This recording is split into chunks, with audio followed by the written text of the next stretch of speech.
From athletic stuff like a full court pickup game, swish, to athlete-ish stuff like a half-mile stroll. Get those steps in. Head to Sierra or Sierra.com for the brands you want at the prices that let you do it all. From athletic to athlete-ish, Sierra's got it. Study and play come together on a Windows 11 PC. And for a limited time, college students get the best of both worlds. Get the Unreal College Deal. Everything you need to study and play with select Windows 11 PCs. Eligible students get a year of Microsoft 365 Premium and a year of Xbox Game Pass Ultimate with a custom color Xbox wireless controller. Learn more at windows.com/student offer. While supplies last. Ends June 30th. Terms at aka.ms/collegepc. This episode is brought to you by Prime. What if you had one more chance with the one that got away? Sam, you came home. Based on the best-selling novel from Carly Fortune. Every Year After follows childhood friends Sam and Percy as they reunite in the dreamy, nostalgic lakeside town of Barry's Bay. Love can be hard to find. So if you're lucky enough to find that person, never let go. A second chance at first love. Every Year After. Streaming June 10th, only on Prime. Good sleep is everything. That's why Ollie's Science Bag Support is made with a blend of melatonin and L-theanine for both kiddos and grown-ups. So when your mind won't switch off, you've got something that can help. Your racing thoughts and restless nights won't stand a chance. Find Ollie sleep solutions for the whole family at ollie.com. That's OLLY.com. This Father's Day, do more with Dad and spend less with low prices guaranteed at the Home Depot. Get him fired up with a new grill and accessories, like the Next Grill 5-burner for just $299, so you can spend more time together while he becomes the grill master he was always meant to be. Or build memories with savings on top brand power tools so you can tackle projects side by side. Gift more and do more together this Father's Day with help from the Home Depot. Exclusions apply. See homedepot.com/price match for details.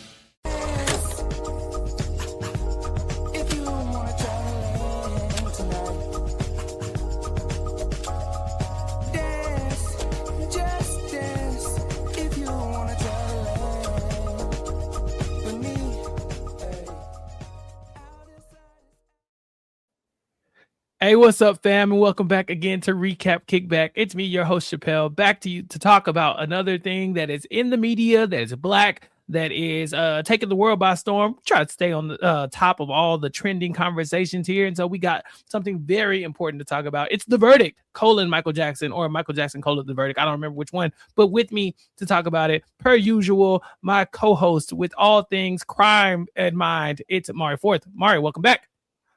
Yes, we are back. More Michael. Like we are in our element here talking about Michael Jackson. Today we are talking about and approaching the Michael Jackson The Verdict documentary. So definitely a little bit different. It's going to lean more towards crime scene. It's going to really analyzing and evaluating this documentary, but still going to be fun because it's Recap Kickback. So I'm excited to talk about this over here. Yes, if you weren't familiar, then you should know this if you're following us on social media. But this is the Crime Scene Recap Kickback crossover week. I will be joining Mari and her co-host Sarah Carradine to talk about this a little bit, but also to talk about something else, Mari. Yes, we will be talking about The Nightmare Upstairs, what happened to Ty and Brinley. It is a 2-part docuseries on Hulu, and it is wild. So tomorrow, for all of our members and just paid supporters, like if you want to support us for $1, something like that, you'll get access to our live taping of this. So me, Sarah, and Chappell will be on tomorrow. That's Friday, 9 p.m. Eastern. And if you're a supporter, you'll get the link. And then you can join us live, talk to us as we're recording. You get to see all of the flubs. You get to see how the sausage is made over there. And we're going to be talking about a property that is really just left me speechless, to say the least. So you can go to buymeacoffee.com/crime scene pod in order to either become a member or, like I said, just become a supporter. Throw us a couple bucks and you'll get access to that. So yeah. That's fun. It's going to be a good time. And and that will be how we kind of end our crime scene kind of crossover this week. But yeah, tune in for that live. And since we're talking about crime, we had to bring in a legal expert, someone who recently finished law school. It's AJ, is it Esquire? What's your official title now? Doctor? Not Esquire. The kid Esquire. JD, not Esquire. Not Esquire until you pass the bar. Juris Doctor. A Juris Doctor Norris. That's what the J stands for now. AJ, welcome back. Honestly, I thought I was Sarah for a minute there because I was like, oh yeah, we're doing this crossover. Like, of course, the second co-host of Crime Scene. Yes. No. This time we get AJ. AJ, you're fresh off of a legal education. I'm so excited to have you here because now we can really break glass in case of emergency if we ever have any questions for you. Listen, and I'm will fumbly talk my way confidently through it and not know the right answer, but we'll text you the correct answer later. Okay. Yep. Just like a lawyer. As long as you're confident. So yes, thank you all. Say nothing confidently so much. Five sentences. Oh no, we brought you here for charisma first, and then your legal expertise after that. Listen, if you're coming for me for legal advice, y'all gonna have to start paying me soon. Like I didn't come to the school to be poor. Like, wait a minute, what are we doing? That's real. That's real. I changed my mind. AJ is just here for charisma. No illegal advice. So, AJ, we brought you in to talk about Michael Jackson: The Verdict, and it was a very interesting watch. This is a 3-part documentary on the heels of Michael Jackson's most recent re-rise into prominence with his Michael Jackson movie that just dropped not too long ago. AJ, did you watch that movie? I did not watch that movie, but I haven't been in theaters in like forever. Yeah, he's too busy being a lawyer, Chappell, or lawyering. Okay, all right. Look, be a lawyer. But here's the thing. I know the Michael biopic was like a big deal. Like, I think everyone that I know has watched it. Like, they have talked about it. They came home singing the Michael Jackson song, singing the praises of the biopic. So I know it was a good time. I know it was a fun time. I know I'm missing out. So I'll get to it once it gets to Netflix, Peacock, whichever gets it first. Yeah. First, probably Peacock. I think. Maybe HBO Max might get it first. I don't know. It. Maybe. It depends. Now, AJ, you got an iPhone. I can send you some links. I like to. Well, hold on. You the cops now, so I don't even know if I can do that. You have to tell me if it's entrapment. Yeah. Yo, I'm not on the clock. So this documentary 3-part series directed by Nick Green and produced by Candle True Stories. It's going to revisit the 2005 criminal trial of singer Michael Jackson, examining the allegations and the courtroom proceedings and the public response that surrounded the most famous person on earth at the time. Mari, I argue that in history, Michael Jackson is probably like the second or third most famous person ever. I'm thinking Jesus, and then maybe Michael Jackson, and then probably Hitler. Like, what are the big 3? Yo, yeah, is the Pope in there somewhere? I don't know. He changes all the time. They change, yeah. Leo? If the Chicago Pope wants to take the spot, like, I want him mind. Yeah, Chi-Town Pope, Young Pope. Yeah, I like him too. But Michael's name is huge. Now, Mari and I grew up with Michael Jackson, but AJ, you are a wee baby. What is your experience with Michael Jackson, with the lore? Because in 2005, you were born. I was.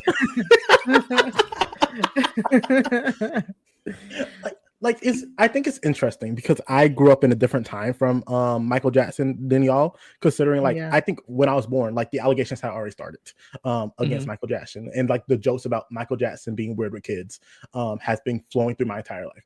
But before I knew that, I knew him from like my Christmas album, like I Saw Mama Kiss Santa Claus every year. I grew up because my parents raised me right on his music, like listening to the music, listening to the great albums, listening to all the great things that Michael's done. So it's I'm not a super fan like y'all, but like I like Michael Jackson. I respect him. I like Thriller is one of the greatest albums of all time. Like, he did that. So yeah, I'm good Michael Jackson. Yeah, so you got a little insight, but Mari, you and I, we were in the trenches with Michael Jackson early on, and we remember we were very much adults by the time not adults, but you know what I'm saying, like going into adulthood, approaching adulthood as the 2005 criminal trials happened. But as AJ pointed out, the allegations had started before that. So what was your recollection of this time period when it came to your fandom of Michael Jackson, but also just Michael Jackson as a public figure? That by the time that second trial came, it was really just like appointment, like viewing, watching the news all the time, hearing little snips and bits about what happened in the courtroom. That's why I was excited to watch this, because I was like, I want an in-depth record keeping of what happened in the courtroom, because I, as a young person, I just remember hearing snippets here, snippets there. This person testified. This person testified.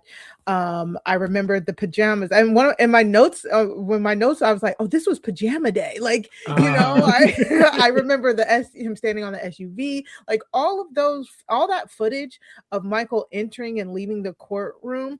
I was like, I've seen all of this footage, and it was really at like the beginning of this documentary where they said, "Oh, the judge said no cameras in the courtroom." That was like, now that makes a lot of sense. You know what I'm saying? Like it all started to like click together. But now after watching this documentary, I'm like, man, I think that was a poor decision for history, for the sake of history, that it wasn't recorded or documented. Like the reason we know about the OJ trial, the reason we know about the Menendez trials, the reason that a lot of these trials are the crimes of the century, they're often studied in law or in forensics, is because we have the video of the trial, and people can see with their own eyes and interpret what was said with their own eyes and stuff like that. And the fact that we don't have this with this trial, I think is very unfortunate. And it's one of those reasons why, like, tangentially knowing what happened growing up, it being a whole part of my world, and then him being declared innocent, I was like, yep, that, like, in our household it was like, oh yeah, these people, money grubbers, da da da da da da, like, never doubted it for a second. So yeah, I wanted more. I basically came in this like wanting to know more about what I had heard. And unfortunately, I don't think I'm leaving knowing more. I would like to say, I think I have like very conflicting opinions with you, Mari. Because first off, like, I agree, it's like not one of the big trials, like the OJ trial. Like I've seen and heard the other ones, but like this one, I knew there was a trial. I knew the jury found him not guilty. I knew it happened. Like, but until watching this, I didn't realize how big of a deal like it genuinely was. That Michael Jackson was on trial. And I agree with you. I was hoping watching this, especially as we were getting through it, it was like, okay, I get to get more into the details of the trial and how everything happened. With that being said, the fact that this is a child molestation case and that the victim was going to testify, like, I do not believe that is something that should be recorded. Like, especially that makes sense when you're dealing with such a sensitive topic at a young age, whether you found the victim reliable or not, competent or not to stand trial. Like, I think because of how like sensitive the topic is, I would prefer, like, if they recorded everything else, but at least like had him blocked out. I think that would have been good. But like him being on the camera, I would not have liked that. That would have felt too icky to me. Yeah, they did that in the Nature Boy trial. Like his victims. Yeah, they can easily do that. Choose to not record the victims and stuff like that. Especially because like I'm not to talk about the documentary or like our opinions about it. Like I've let that documentary film like, y'all ain't tell me much at all. Like, y'all ain't tell me much of anything. Like, I don't know really what happened. All I know is it was a circus ass mess. Like, what are we doing? Yeah. And that's a really good point, AJ. I think that, Mari's point of, if we had recorded the trial, we would have less of people just speculating and sensationalizing things and giving their own kind of editorialized view of things because you could see it yourself. Whereas here, this is the Netflix version of these events, but I'm sure there are conflicting versions of these events all over the place where people have now looked back and they're telling the story with their 2026 lens or their whenever this was filmed, and they're looking back and now your memory feels a little bit different, or maybe you're looking at it and things are bigger and badder than they used to be or that they were in the moment. There's this one scene in the documentary they're talking about how Michael's defense attorney was yelling at the child, and he was yelling so loud you could hear him yelling down the hallway. I'm like, and the judge was just chilling, just letting that happen, but apparently it was happening according to this man, right? If I believe that, then yeah, that's crazy. But like, why are y'all letting him berate a child like that? Is nobody objecting?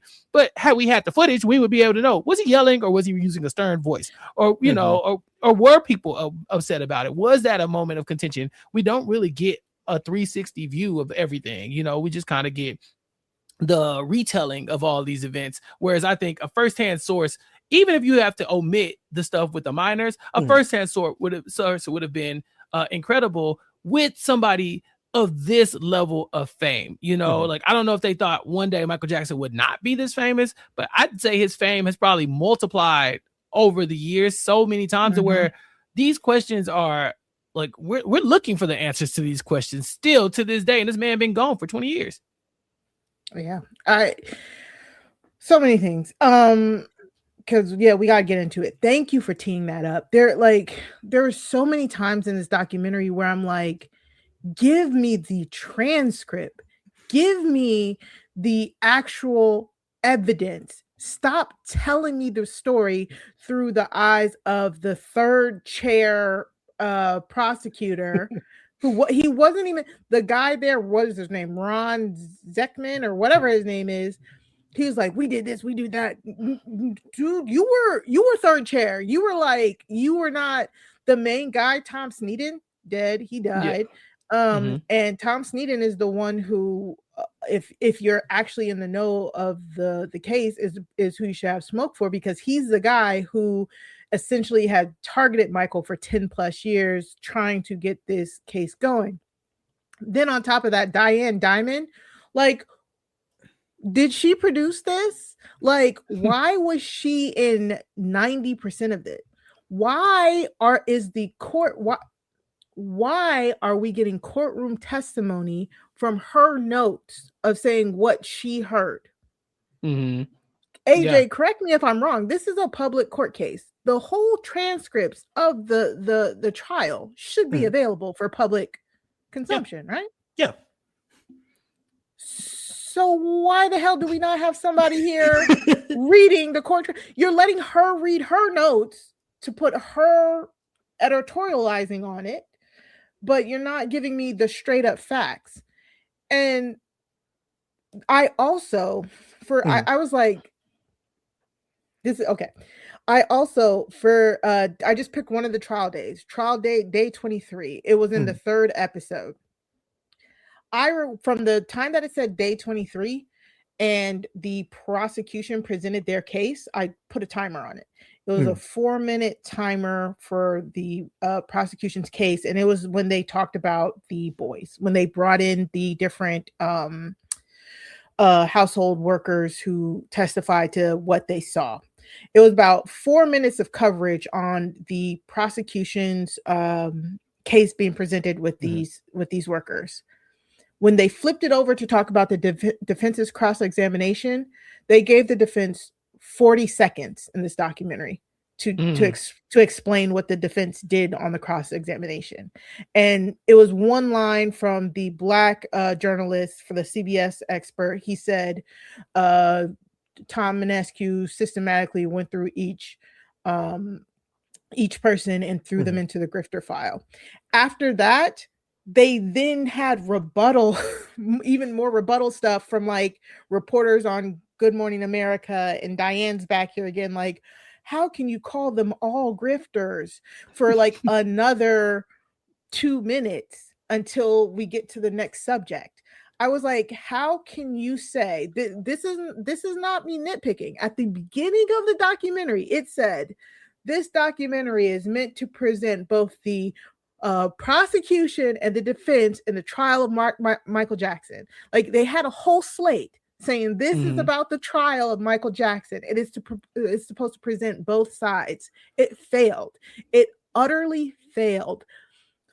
At the with 24 minutes left in the third episode, it was finally the defense's turn. And I was like, okay, it's the defense's turn. Maybe they'll get more time here. Maybe I'll learn more about how the defense was actually able to get the not guilty verdicts. 8 minutes, y'all. 8 minutes from the 24 minutes left to 16 minutes left. They talked about the defense calling all of the boys who the prosecution had alleged was a pattern of abuse for Michael Jackson. So, and this we should have, if you know anything, this I knew. I knew Macaulay Culkin was called. I knew Wade Robson was called. I knew Brent, I forget what his last name was called.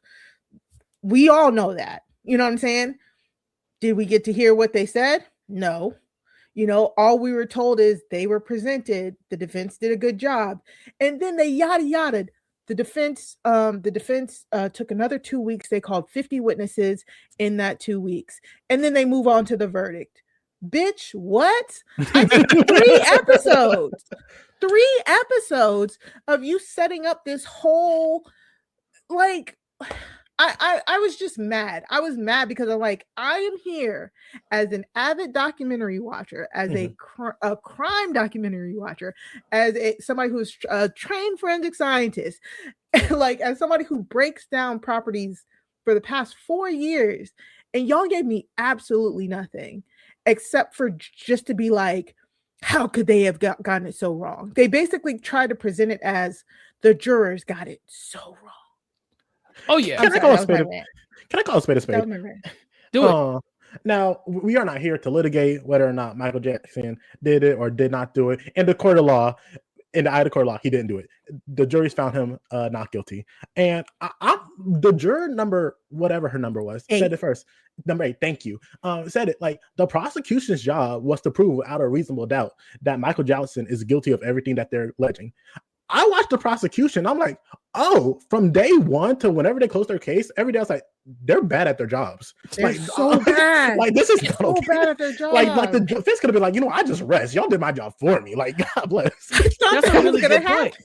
But that's a really good point. And I've been living in a world where let's assume these people are doing their job to the best of their ability. This documentary is definitely giving you the defense is like crooked and and just like shiesty enough to get over on this incompetent prosecution. Like that's what I felt walking away from this. Like they would have got him if it wasn't for these tiny loopholes that only this guy can exploit because the prosecution was messing up things. Had they not done this, and this, then it would have been very clear to anybody and da. But I feel like that's so diminishing of the story. Is that like, oh yeah, Michael Jackson is innocent because the prosecution was bad. There's so much evidence. Like Mari said, 50 people were brought in. And you just kind of be like, all right, we brought in 50 people and then blah, blah, blah. And so he's not guilty. Wait a minute. Hold on. 50 people. That's very important to why, these jurors are sitting there and saying they watched the entire documentary. They watched the entire Martin Bashir documentary in that courtroom. And yet it was all discredited. And you were like, oh yeah, well, it was only discredited because he yelled at the one kid and then one of the kids, like, yeah, sure, he might have been a grifter once, but blah, blah, blah. It's like, no, get into the nitty gritty of it because all documentaries have a point of view. Whether, and it's just the point. We're here to make entertainment first, right? And this point of view, to me, became very staggering. Like to Mari's point, she did the math on just the way both sides were presented. It starts to feel like a hit piece. We're not here to say that Michael Jackson is innocent. The court already said that. What I'm saying is, if you're gonna give me a documentary, show me the things. I want to see why you feel so strongly about this. I want to see, and then I want to see, okay, well, if this man lost this case. Okay, cool. Bet prosecution lost. Show me how. Show me exactly how. Don't give me don't give me this weird kind of like example from these third parties. I understand there's no footage there, but even if you want to talk about was her Diane Diamond? She was later sued by Michael Jackson for $100 million for slander, and he won. He won $100 million case against this woman. No wonder why she spends 3 episodes dragging him to hell. It's wouldn't you? And so I was just like, man, maybe add that little tidbit. Diane sued for $100 million and lost. Something to add so that would make you say, case is hard. It's hard. And it was $100 million. He sued her, the company, everybody. He sued everybody down the line, including that the other woman who had gave her like this bad information. But whatever the case may be, include that in the documentary. Because there was things that she said in this documentary that I'm like, how can you say that? That is unsubstantiated. The part where she said like when Michael Jackson, when they had executed the search warrant on Neverland, and then they couldn't find where Michael Jackson was, and they put out an arrest warrant for him, and they found him in Vegas. She said, one of my sources said he was in Vegas with liquor and a bunch drugs, of Greek boys, was German boys. Yeah, and I was like, how do you see that? Like, I thought, like, okay, cut to the German boys. Show us German boys, and they're like, nobody's heard from them. I was like, you can't do stuff like this. Like, it was so crazy. I have so many notes, but I was just like, you said, I came away knowing that the prosecution fucked up because, again, this is what I do. Now, I don't know if that's how other people might take it, because to me, it felt like for like an episode and a half before we get to the trial, it's like they're really trying to use that court of public opinion to really make you think. Like, it felt like they started from a Michael Jackson did this and it's guilty. And as it shifted, it was like, man, but we failed that we failed to get the verdict. But to me, it didn't feel like they put the onus on the prosecution that they failed to get the verdict. To me, it kind of was like they blamed everything else, like the lingering shots on the juror, like trying to make the juror look like they try to make her look like she was just too much of a Michael Jackson fangirl type thing. Talking about like wealth, like it never felt to me personally that the documentary said, yeah, that's on me, the prosecution messed up, like, and they really messed up, because like I think AJ said, or maybe I don't know, but like you have the straight up victims talking about what happened to them, but you put them on first, you put them up first, and then after you put them up, you then decide to make bonehead move after bonehead move after bonehead move, so by the time you rest your case and then the defense rests their case, everybody forgets about what the kid testified to. You know what I'm saying? And introducing the fact that the judge let them introduce a so-called pattern of abuse in the Michael Jackson trial, I was like, whoa, how can you do that? How can you allow a pattern of abuse for molestation that has not been prosecuted? And I was like, wow, the judge kind of gives them a layup, and they fumble it so bad because they ask former employees of Michael to come in and say, oh, I saw this happen, and then name drop the boy. I saw this happen to Macaulay Culkin. I saw this happen to Wade Robson. I saw this happen to Brett. And these people are testifying that, oh, this is the pattern. He did it with all these other guys. You open the door for the defense to walk these supposed victims up to that platform and be like, no, that didn't happen. And you're expecting the jury to disregard what they said and take the word of the former chef. Like the prosecution messed up from the get-go. And it is actually kind of funny. I'm like, LA prosecution apparently is just as bad as their cops, because this is the same reason that OJ walked. They suck. Like genuinely, I genuinely feel like from my opinion, I watched it and I understand, like you have your witness list prepared before you even start trial, so you already know what you're doing in the order. But it genuinely felt like from watching this, they messed up so bad with the victims that it was just like, now we're just throwing stuff against the wall and trying to see what sticks. Like that's genuinely what it felt like. It did not feel like you had an actual case. It felt like you charged them with like 10 different things, being like, okay, hopefully one of these will stick. And like every time something went wrong, it's like, okay, maybe we can go to the next thing. Maybe this will work. 14 or maybe counts. This will work. Like it was not. They got him on nothing. 14 counts. And also, you know the witness list. You know who you're calling. You know who the defense is calling.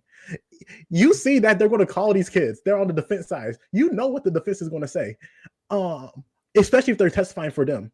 What makes you think their weight of the employee that may have saw Macaulay Culkin one time is going to weigh more than Macaulay Culkin on the freaking stand saying, "I ain't do it. You can trust me. I ain't do nothing." Like it's stupid. Like, and also, like, did you not prepare your freaking witnesses to testify? Like, yo, this is what's going to happen when you get on stand, because apparently they all fumbled the bag. They all blew up. Not a single one. And also, a lot of those witnesses were bad witnesses, like you said, Mari. Yes. The employee. How did they, what happened with Debbie Rowe, AJ? What That's happened the with funniest Debbie thing in the world. I'm sorry. like what do you mean that, like, you're talking to Michael Jackson's ex-wife and she's telling you all this stuff, X, Y, and Z, and then she gets in the courtroom and basically says, like, "Michael, I love you. I've always loved you. You did nothing wrong. You're a good man." And the documentary is like, oh, so another person was in love with Michael Jackson. Like, okay, so we fucked up. Like, how were we supposed to know that? He was like, it's like, hey, maybe that was just never, like, because you paint it like it's your big trump card. Like, we got it. We got Debbie. Like, now we brought in Debbie. And then for Debbie to switch up, they're like, crazy ass Debbie. See, we should have never trusted her. It's like, no, a second ago, she was your secret weapon. A second ago, she was everything you needed. You know, a lot of this stuff doesn't really hold up over scrutiny. And I'm not talking about the case. I'm talking about the documentary in general. So when I was watching it, you know, it starts off with Martin Bashir and his documentary that kind of popped all of this off. And it was I remember this vividly because I was a youth, but I've always told you I've watched a lot of comedians over the years. It's kind of my jam, and I've heard a lot of Michael Jackson jokes. I'm talking about the blanket stuff, the Jesus juice, you name it. Comedians were all over you. I mean, Mari, you're a South Park girly.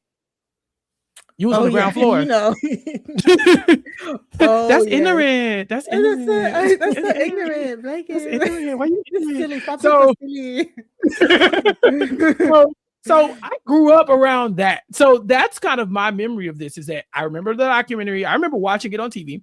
And then I remember everybody basically making a joke of it because that was just the time. But I do remember the documentary. And so for the life of me, they kept showing this clip that Michael Jackson is sitting next to Gavin, and Gavin's like, yeah, he begged me to sleep in his bed. And they're like, Michael, that's not weird to you. Michael's like, no, it's fine. You know, this is what you do when you love something. Like, you know, like, that's, if you love me, you sleep in the bed. I think is the clip that they kept showing. Is that Gavin says, Michael told me if he loved me, he'd sleep in here. If he loved me, he'd sleep in here. If he loved me, he'd sleep in here. But I managed to delve up, to dig up some footage of that same clip. And so I would just want to just submit this evidence to the court. Just okay. So this is just that clip, but this is from the original documentary. So bear with me. This episode is brought to you by Redfin. You're listening to a podcast, which means you're probably multitasking. Maybe even scrolling home listings on Redfin, saving homes without expecting to get them. But Redfin isn't just built for endless browsing. It's built to help you find and own a home. With agents who close twice as many deals, when you find the one, you've got a real shot at getting it. Get started at redfin.com. Own the dream. When you finally find your thing, you want the whole world to know about that thing. So you use a thing called Canva to make it an even bigger and better thing. Whether you want to create flyers for that thing, make presentations for that thing, or design merch for that thing, you can do anything. So people can see your thing, feel your thing, love your thing. The next thing you know, it's a thing. Canva, the thing that makes anything a thing. Chronic migraine is 15 or more headache days a month, each lasting 4 hours or more. Botox, onabotulinum toxin A, prevents headaches in adults with chronic migraine before they start. It's not for those with 14 or fewer headache days a month. It prevents on average 8 to 9 headache days a month versus 6 to 7 for placebo. Prescription Botox is injected by your doctor. Effects of Botox may spread hours to weeks after injection, causing serious symptoms. Alert your doctor right away, as difficulty swallowing, speaking, breathing, eye problems, or muscle weakness can be signs of a life-threatening condition. Patients with these conditions before injection are at highest risk. Side effects may include allergic reactions, neck and injection site pain, fatigue, and headache. Allergic reactions can include rash, welts, asthma symptoms, and dizziness. Don't receive Botox if there's a skin infection. Tell your doctor your medical history, muscle or nerve conditions, including ALS, Lou Gehrig's disease, myasthenia gravis or Lambert-Eaton syndrome, and medications, including botulinum toxins, as these may increase the risk of serious side effects. Why wait? Ask your doctor, visit BotoxChronicMigraine.com, or call 1-800-44-BOTOX to learn more. You have one new message. Translating. Disney and Pixar's Hoppers is now available on Disney+. You could say that again. Critics are calling it Pixar's funniest movie ever and a wildly entertaining ride. Blizzard Potato. It's certified fresh and verified hot. Now we party. This is incredible! Wow, I am clearing the rest of the day. Disney and Pixar's Hoppers, now available on Disney+. Rated PG. Tomorrow morning is knocking. Stock your fridge now. How about a creamy mocha frappuccino drink? Or a sweet vanilla? Smooth caramel maybe? Or a white chocolate mocha? Whichever you choose, delicious coffee awaits. Find Starbucks Frappuccino drinks wherever you buy your groceries. Been close friends ever since. When you stay here, do you stay in the house? Does Michael let you enjoy the whole premises? There was one night I stood in the I asked him if I could stay in the bedroom. He let me stay in the bedroom. And I was like, Michael, you can sleep on the bed. And he was like, no, you sleep on the bed, sleep on the bed. We're like, no, you sleep on the bed. And then he finally said, okay, if you love me, you sleep on the bed. I was like, oh, man. And so I finally slept on the bed. But it was fun that night. I slept on the floor. Was it sleeping bag? No. And I slept on the floor. Conveniently left out of every time they showed that clip. They showed that clip 4 times in the documentary, if I counted correctly. And they never showed that Michael did not even sleep in the bed that night. He slept on the floor. If you continue to watch the clip, he talks about he slept on a pile of blankets and all that kind of stuff. Sorry, Chappell, I don't mean to interrupt you. No, go ahead. But I remember watching this documentary. I actually told James, I was like, I remember watching this documentary, and I remember being like, oh my God, that's awesome. I want to go to Neverland. Like, when do I get to sleep in that room? But do you remember after the Martin Bashir documentary, do you remember, Chappell? Remember Michael Jackson's team were also recording while Martin Bashir's team was recording. So the same year or the year after Living with Michael or whatever Martin Bashir's documentary was, the Jackson family and them, they dropped the rest of the footage. You remember that? Yeah, there was like the behind the scenes footage. And there was a whole nother kid there as well. That was like in the room. Like none of this was conveniently made the Netflix documentary. And again, this is not me trying to litigate Michael Jackson because he's already dead and gone. But if you're gonna show the clip, show the whole clip. Don't show me 4 times Michael begging this kid and coercing him to sleep in his room, and then not show me. And then Michael proceeded to sleep on the floor, because to me that's very important evidence. AJ, I would like to litigate this one actually, because I've never seen the documentary, right? And the opinion I got was like, this documentary was basically showing Michael Jackson in a good light, Neverland in a good light, and then this clip right here was what was like the damning part. And like, you can't lie, like when they show it and that's what they show us, you're like, oh, Michael, you can't be in a bed of kids, and especially like, right, oh, if you love me, you sleep in bed. Oh, sleeping in bed is not, there's nothing sexual about it. They're making it sexual, da da da. And I was like, oh, this is actually damning. Like, oh, don't do that. You would not want your kid sleeping with a 12-year-old.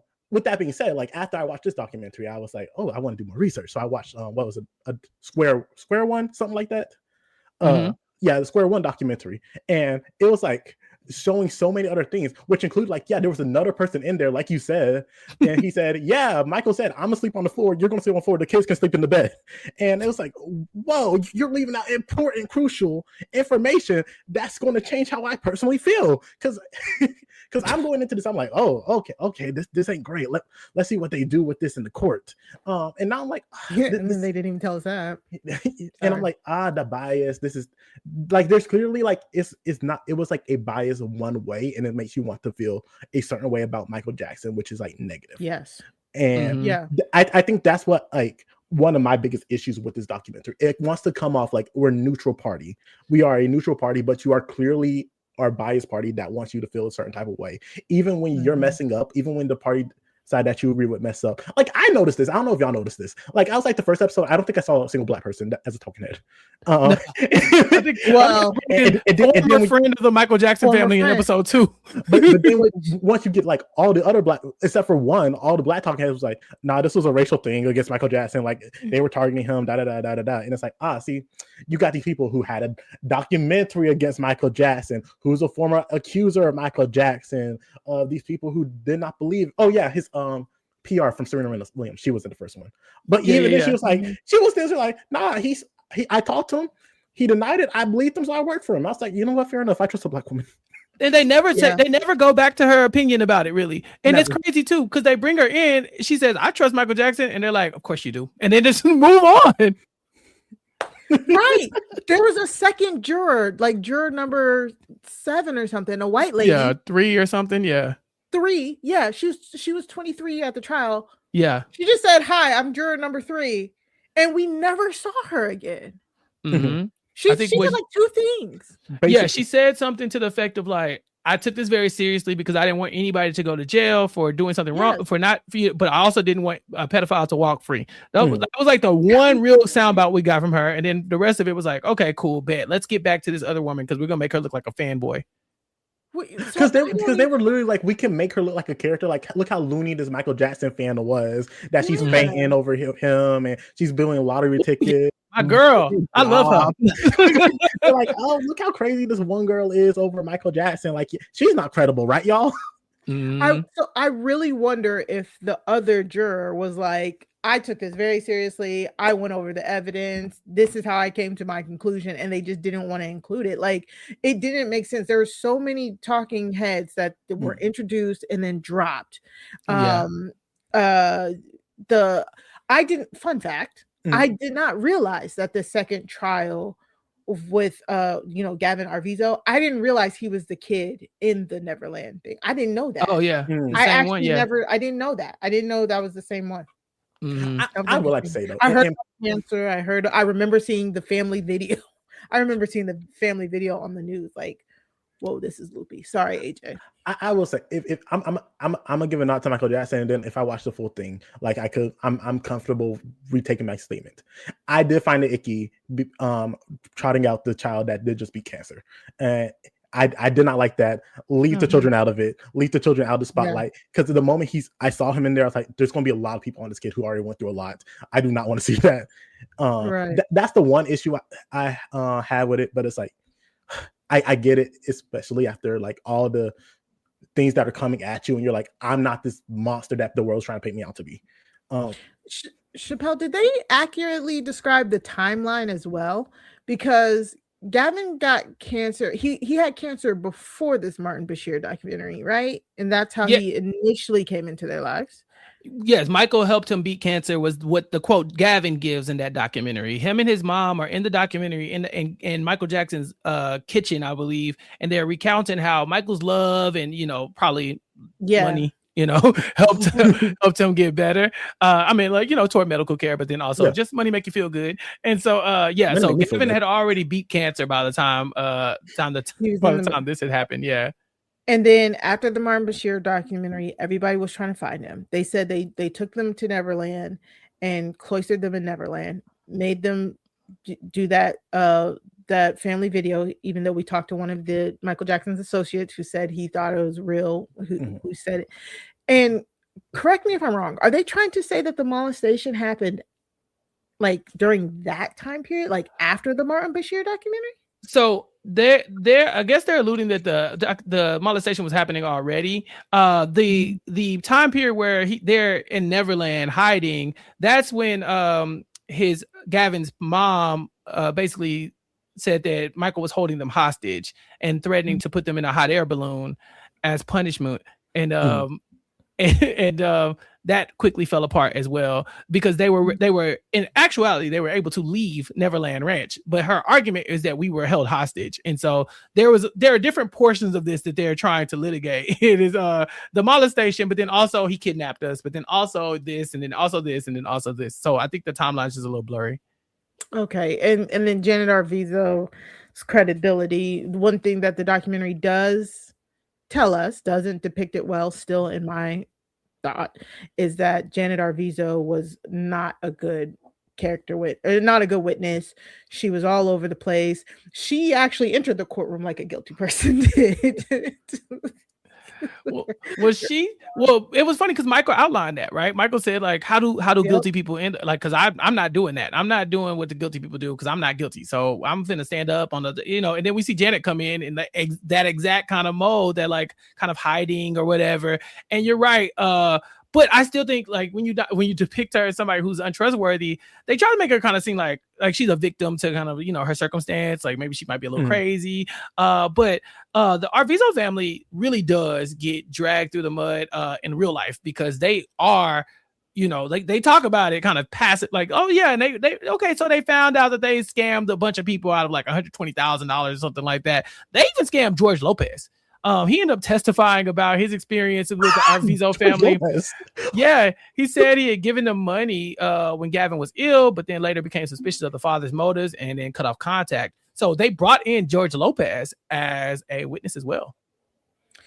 So yes, that was another thing, right? Wasn't there something about Gavin's father? Like they briefly mentioned him at the beginning of the documentary as being estranged from the family, but I could have sworn there was something in my recollection from the case that he was estranged from the family because of maybe the money seeking thing, because like you said, George Lopez contributed to the cancer stuff. Like, wasn't it a whole thing of like Janet was using Gavin's cancer to like fund money, like crowdfund money and stuff like that? Yeah, Gavin's cancer diagnosis is in 2000, if I'm not mistaken. And so from there, George Lopez, Michael Jackson, people are giving him money. And it is actually the dad, David Arvizo, who comes out after the whole, like during the trial, and he's like, coming out of the blue, out of the woodwork, like, this is inappropriate and it's my wife's fault, for letting my kid be around this. So, it was a lot of shadiness going on with the Arvizo family, which again, to your point, AJ, just makes them really bad witnesses. So you should have known that before you put them on the stand. Listen. I don't know all the evidence. I was not in the prosecution room. I was not making decisions.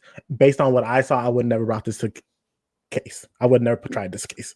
Like I did not think like none of your witnesses were credible enough. Like I was like every single, like it's one thing if like, okay, you have a bad witness. Like you're always going to have a bad witness that's like you're not prepared for what they say, or they say something that you don't like, or they can be easily discredited. But all of your witnesses, like every single one, like what are we doing here? Every single one is crazy. Mari, there's also that one moment where they bring in one of the original accusers, and he's the one who said that he could depict Michael Jackson's body. I think that's what it was. Jordy. But from what I understand, that's not entirely accurate either. AJ? So again, another thing that like this documentary did, because it's like, yeah, if you can describe Michael Jackson naked, especially his features, then that would show that he was inappropriate. And I'm like, well, you know what? Yeah, I'll be about 50 with you. I don't know what your dick look like, and I don't plan to ever know. like let me be honest with you. So when they was like, oh, he did describe it, he did see it. In the other documentary, they was like, yeah, he described it. It was completely wrong. He was off. It was not. Yeah. Not to get too graphic, but I'm pretty sure that there was questions about the circumcision of Michael Jackson. Yes! And that would be something that'd be really hard to miss if you'd seen his penis before. And yeah, if you got that wrong, they did not say that in this documentary, by the way. They said, oh no, it looked exactly right. It was that he got it down to he knew there were splotches on him. It's like Michael had vitiligo. You can assume there were splotches everywhere. That's what I was saying. Like they were saying stuff that was like, oh yeah, he had like the pornography that Gavin said Mari, was in there. Talk about the CP, Mari. Was what CP? I mean, was it CP? I mean, clearly not, because we never find out about a CP charge. I will say the magazine being titled Barely Legal was off-putting, but I mean, the images were off-putting as well. Like I'm not gonna defend that. I'm not looking at that shit. Yeah, exactly. And so they're like, yeah, and there was the pornography was in the black suitcase, like he said. That wasn't. They didn't say that at trial. They didn't say that at trial. The one thing they do say at trial is Tom Mescu, I forget how you say his name. The defense says, "Oh, you saw this magazine?" And was it the younger brother or was it Gavin himself? I can't remember.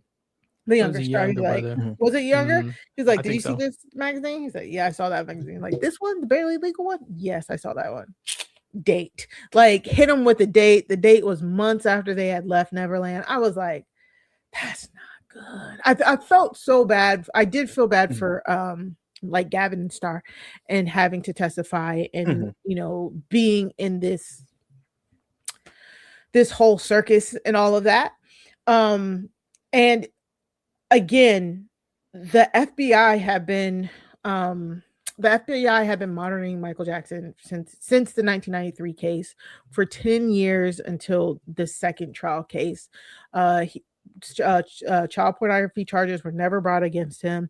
Like we said, there was pornography found on the property, but for all intents and purposes, as we know, is adult regular pornography, stuff like that. The books that they do present in the documentary here, it's the Boys, the Naturalists, they're books that are basically like nudist books of like different types of families and kids.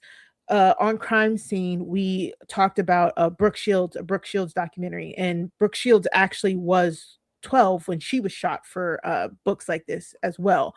Unfortunately, back in like the 70s, 80s, kind of early 90s, there was art house books like this, where art house books that would depict various naked bodies in different forms. And what we do now come to realize, or what people are saying that they think it was a way for people with certain kinks to get around the laws at the time, because it wasn't illegal for minors to pose nude in art house style books, because these books are not depicting them sexually. It's like just naked. Kind of like, yeah, it's kind of like Sports Illustrated's body issue. Except you like can see that. genitals. Yeah. Yes. Look, to me, that's gross.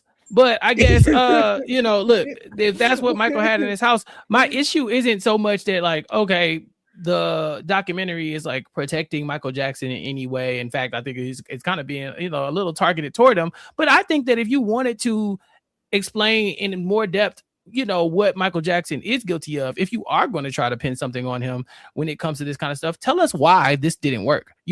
We saw them basically from the moment they announced this briefcase or suitcase of porn exists. We saw what was it, a magazine where they had circled in there child porn, all the things that we ordered and all this other stuff. And I'm like, okay, bet by the end of the documentary I should know why that didn't at least work. And I heard nothing. I'm like, what happened to that? Go back to the little newspaper, the little magazine article. What happened to the circles? Mari, you clearly got some insight. Yeah. So the documentary is very. They're like, get past it. Yeah, I was like, you got them. Damn. So dig them up. What happened was the associate guy, I forget his name. He was just billed as Michael Jackson associate from 2002 to 2003. Right. He was there for the fallout of the Martin Bashir Vincent. documentary. What's his name? Vincent. Yes, Vincent. He was the one who shot Janet and her kids, saying like, Michael's good to us, all of that. So he was an associate. So when they executed the warrant on Neverland, right, they also they tried to flip Vincent. They're like, Vincent, tell us all that you know, if there's anything inappropriate. Vincent's like, I didn't see anything. As far as I know, I trust Michael because my friend, I think his friend's name was Tyler, trusts Michael Jackson. Tyler, Michael Jackson's friend, another quote unquote Michael Jackson associate, who we did not hear from. We just see him in pictures here. He had been with Michael Jackson since he was like 5 or 6. And he basically grew up with Michael Jackson. He grew up in Neverland to the point where he he was basically like Michael's executive assistant, like basically like an assistant, an associate, again, just a part of Michael's entourage. And Tyler's got Vincent the job, right?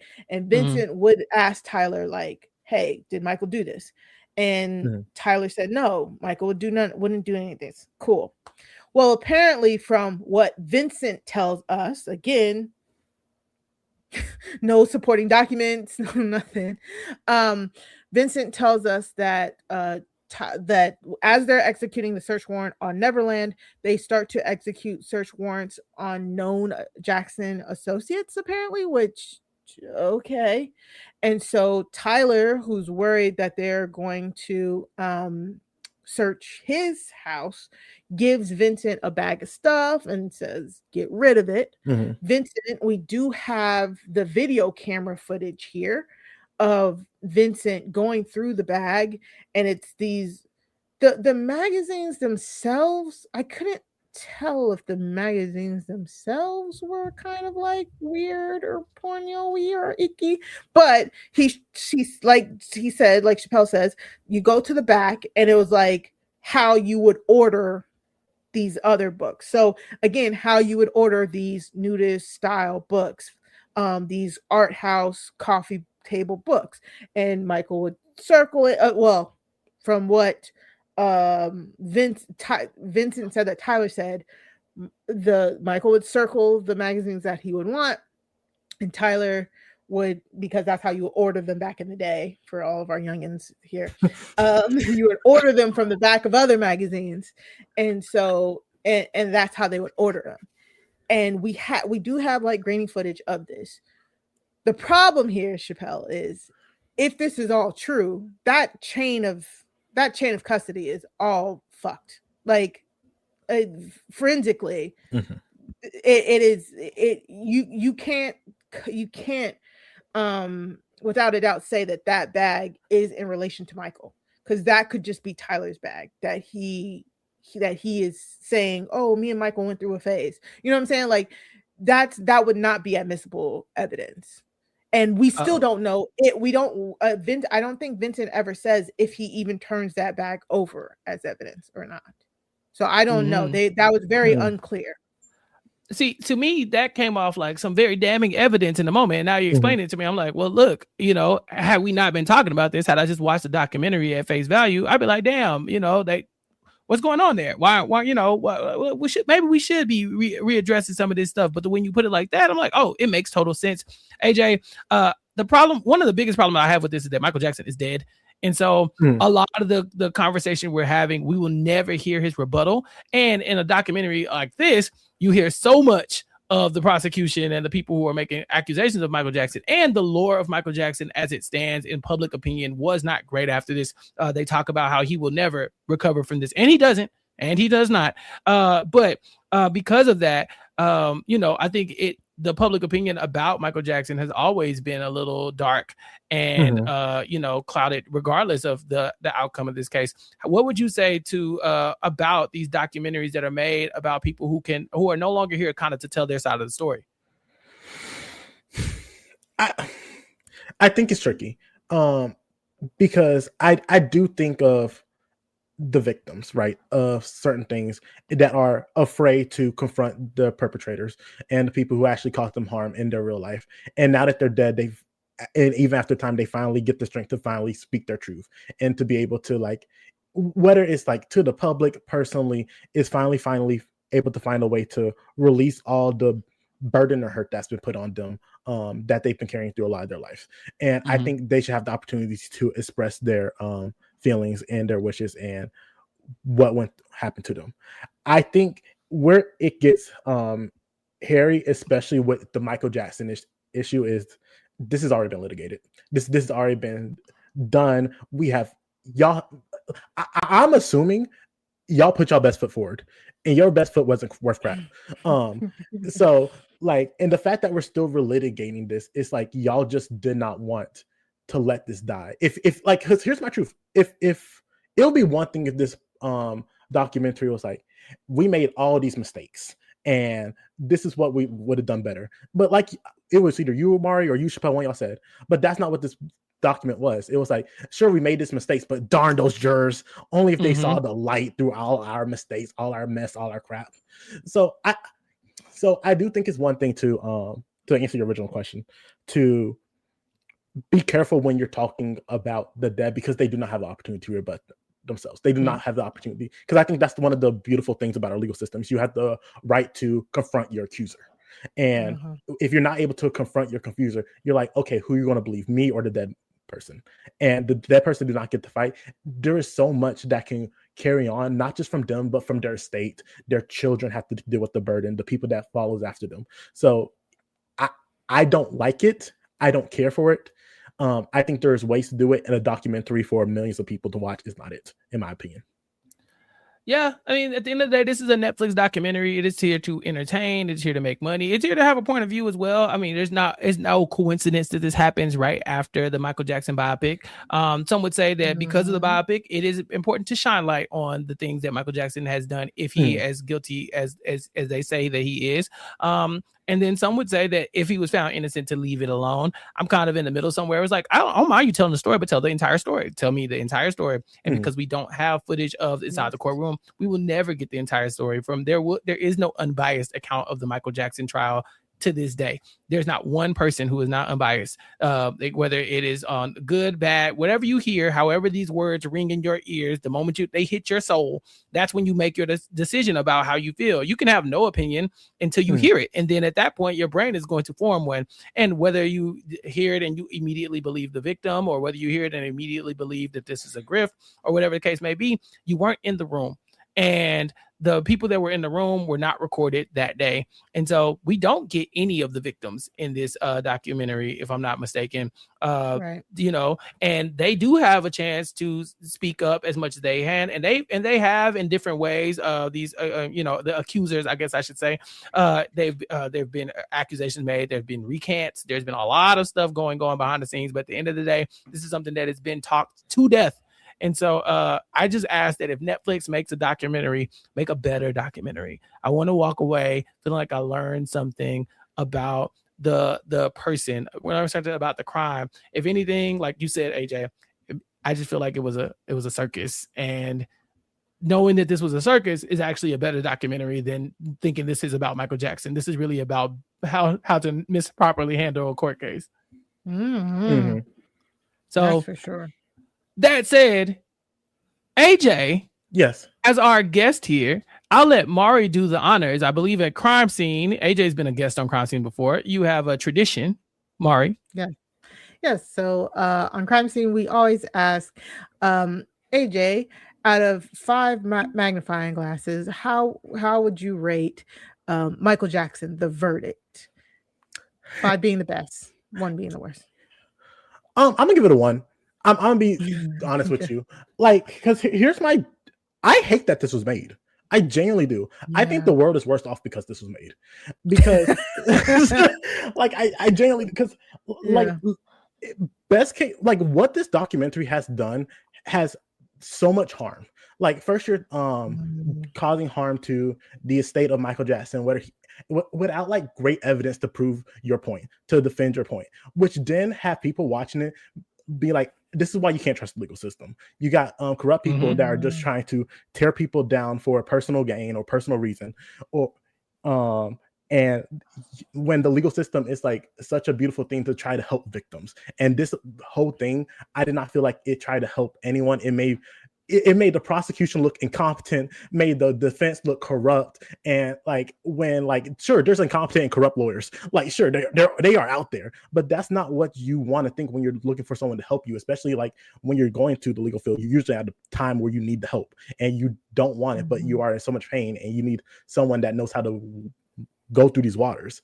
So I hate that on the legal sense. I hate that on the victim sense, because I think if you're a victim of sexual assault and you watch this documentary, it basically tells you, hey, if you're not a perfect victim, they're going to tear you apart. They're going to go throw you too famous, if he's too rich. Yeah, if the person is too famous, too rich, has like a higher amount of net worth than you, like, you might as well not speak up or speak out, because they're either going to throw all this money at you. People are not going to believe you. There's going to be all this bias, when, like, it's going to want victims of sexual abuse, especially child sexual abuse, like to want to stay hidden when like you need to speak up, because like they said, like it's hard prosecuting child sex crimes because there is so little like evidence, because there's usually no one there but the child and the person who committed the crime, and like children do not know how to properly process what happens to them at that younger age, especially something so traumatic.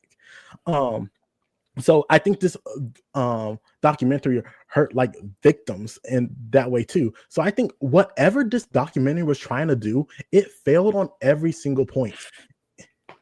And like you can't be higher than a one if you can't even do a single thing right. I'll push back on one thing you said, AJ. This documentary got clicks, and that's what they wanted.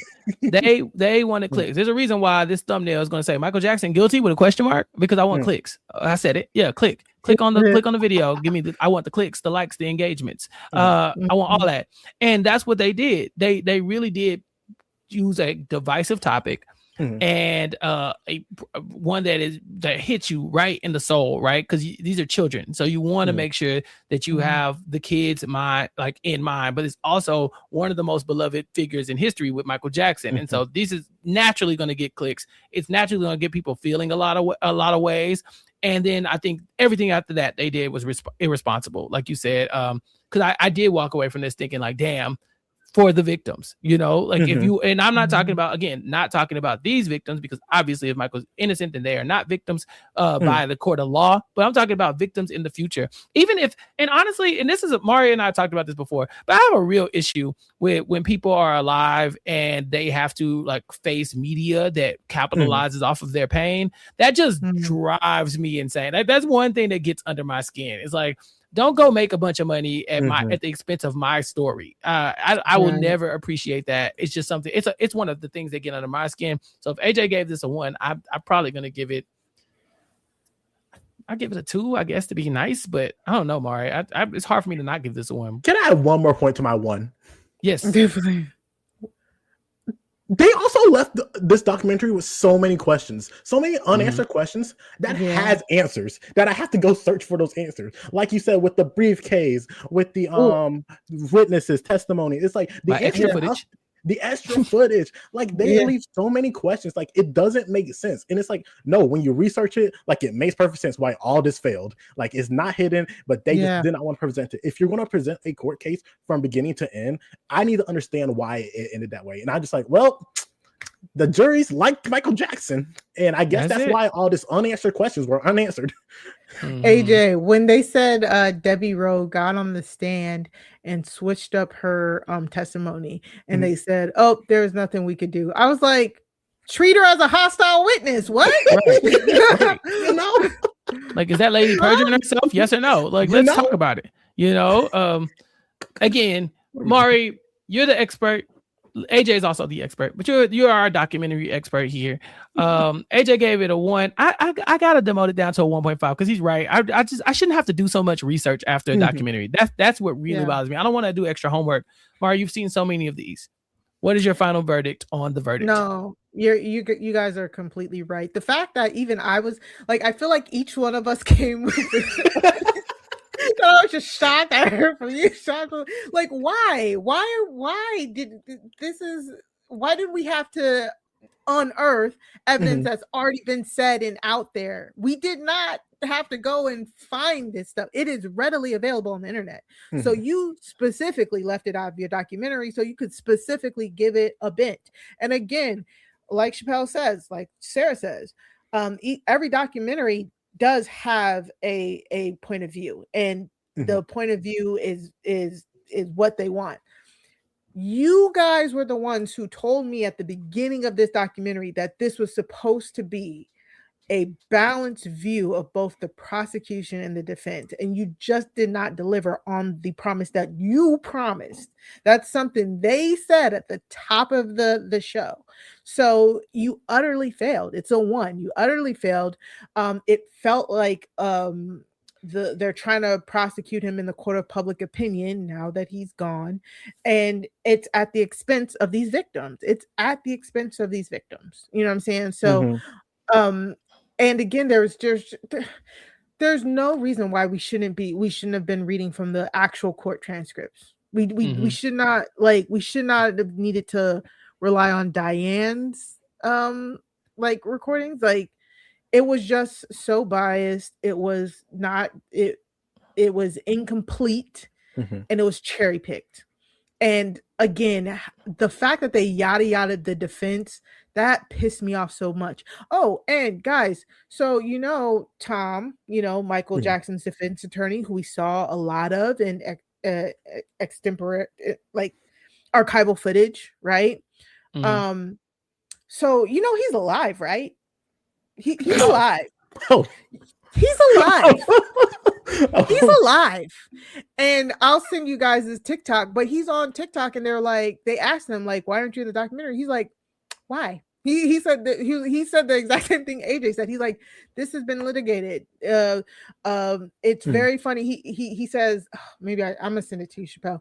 But he says, why okay, don't send it to me. Why are we doing this? He says, why are we doing this? This is at the time where Michael Jackson's fans, like, his biopic is out. He's at the peak. It's a celebration of him, and Netflix drops this documentary, and there's no reason for it. So I didn't want to participate, because why are we bringing this up? Why are we talking about this? And I was like, sir, I thought you were no longer with us. That was the only reason why I assumed you weren't here. So the fact that he's here, I'm just kind of like, oh, okay. Yeah, like, and he does say that he was asked. He does say that he was asked. But it also kind of like, they felt like, oh, if you don't want to be here, well, we'll present it like this, So yeah, it was just too biased for me. It didn't reveal anything that I didn't know. So it was just a horrible documentary, to say the least. And I just thought how do we give Diane Diamond, or I think that's her name, all of that time? Like, we gave her so much time in this documentary, and then we only hear from, again, juror number 3 once. We only hear from some other talking heads once. The whole narrative is really presented through Diane and what's his name, Ron or whatever his name is. Yeah, him. Yeah, Ron, again, third chair. I don't know if he was the actual third chair. He wasn't the main guy. I can tell you that right now. I've been a talking head before in a documentary, so I can speak to this. They will tell you what to say.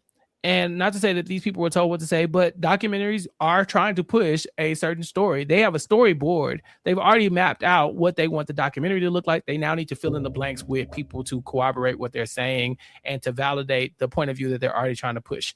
And I've experienced it. I watched it happen. And I was like, there are things that I said in that documentary that are not in the documentary at all. And y'all know me. I be saying a lot of stuff. And so believe me when I say, if they want to try to make it look a certain way, they will.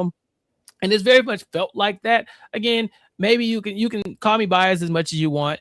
But at the end of the day, if this documentary is supposed to change my mind about something, it left me with so many questions that even at that point, I can't even say, well, damn, you've given me so much that now I have to reconsider. It's more like, you've given me so much, I need to go research it. And then when I did, I started to see things that completely take away from your original argument. So all that to say, the documentary did fail in making me feel like, okay, I need to be, looking at Michael Jackson in a different light. It failed, and like, I don't think it's doing anything for the victims at all. I think that is highly divisive, and if that's what you were going for, then congratulations. It's probably going to make a bunch of money because it's on Netflix, and that's how Sue sees it. AJ, yeah, it says that it's #1 show on Netflix, which is also interesting, since a lot of when I pitched this to Chappelle, a lot of Black people said that they were boycotting it because they again felt like it was just a hit piece, a smear campaign on Michael Jackson. And a lot of people, from what I understand, canceled their Netflix subscriptions because of this as well. Yeah, look, again, Not to say that I'm an expert on Netflix, but I did have a podcast for a couple years called Nothing But Netflix. I've seen some crazy shit at number one that didn't have no business being at number one. And so if they wanted to be on the front page of Netflix, it will be up there no matter what. But, we'll leave this to the court of the public opinion of Recap Kickback listeners. Did you like the documentary? Yes or no? Don't be in the comments fighting about Michael Jackson, whether or not you believe it, whether or not you don't. If you think we all biased, keep it to yourself. I don't care. But just tell us if you like the documentary. If not, hey, let us know as well. And put it in the comments on our YouTube page, youtube.com/@recapkickback. Or you can leave a comment, I think, on Spotify now. But come back and join us next time when we talk about something else. And we have to have AJ back soon. AJ, thank you so much for joining us. I cannot wait till y'all have me back for something fun. I had a great time, AJ. You don't have a good time? We gotta do another Madea movie. Say that again. We gotta do another Madea movie. Can we do an older Madea movie? What you want to do? You want to do you want to do? Let's do a stage play. Let's go back to a play. That's the real one. Yeah, let's back when it was gritty. That'll be fun. Yeah, I like a stage play. Yeah. AJ, thank you so much. Tell everybody where they can find you and what you're working on. I hear you're talking about some millennial TV yourself. I am talking with the great Matt Ligori on the Free Agents Millennial TV podcast. We're talking about Drake and Josh. Just going through, breaking down some old timey shows.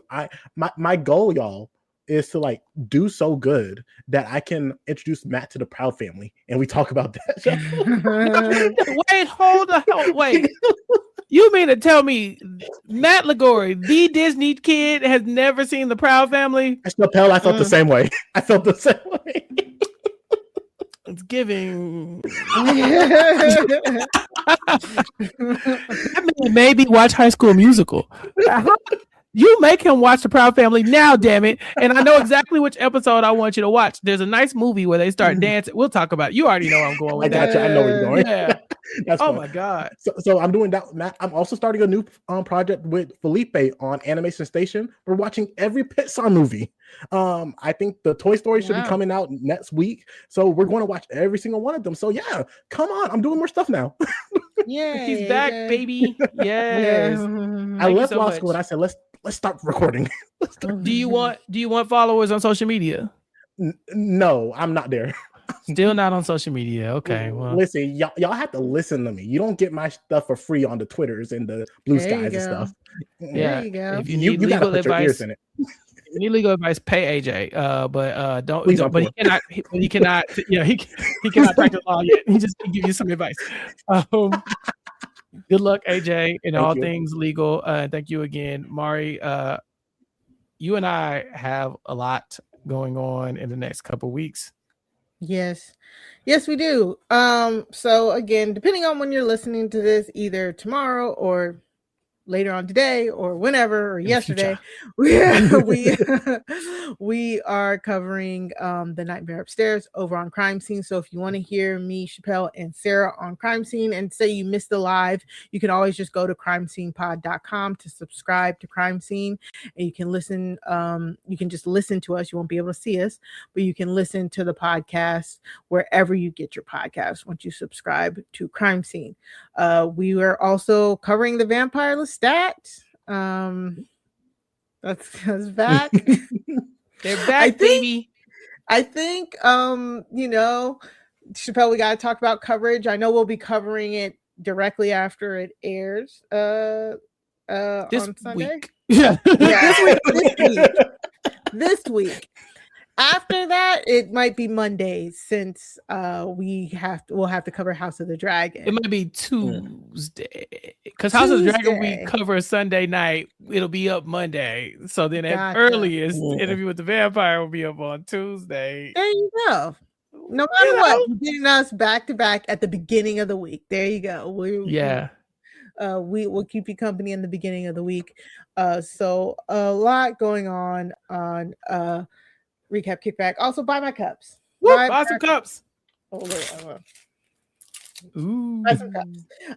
These right here, what me and Chappell are showing, is the Team Black versus Team Green. House of the Dragon themed cups, custom made tumblers, you can go to maricraftstoomuch.bigcartel.com in order to order your cup. Also over there is crime scene merch as well. So yeah, hit your girl up for all your cup needs. And follow Mari at Mari Talks Too Much on all things, all social media platforms, especially Blue Sky. Follow me at Recap Kickback on all platforms. Go shoot us some follows on TikTok as well. They won't let me go live over there yet because I'm not famous enough. So y'all go do that, then we can get some live content over on TikTok. But until then, y'all know where to find us. For AJ, for Mari, and for myself, you ain't got to go home, but you got to get the hell up out of here. We'll talk to y'all next time. Peace. I've been trapped behind isolated like it's North Korea. Smaller city with some bigger dreams. The wall is cracked, I'm looking in between it. The world is yours, but man, I gotta see it. They say it's hard, but man, I gotta see it. The air I'm breathing can't feel my chest. Wait on life, I wanna hold my breath. I'ma get in my goddamn self.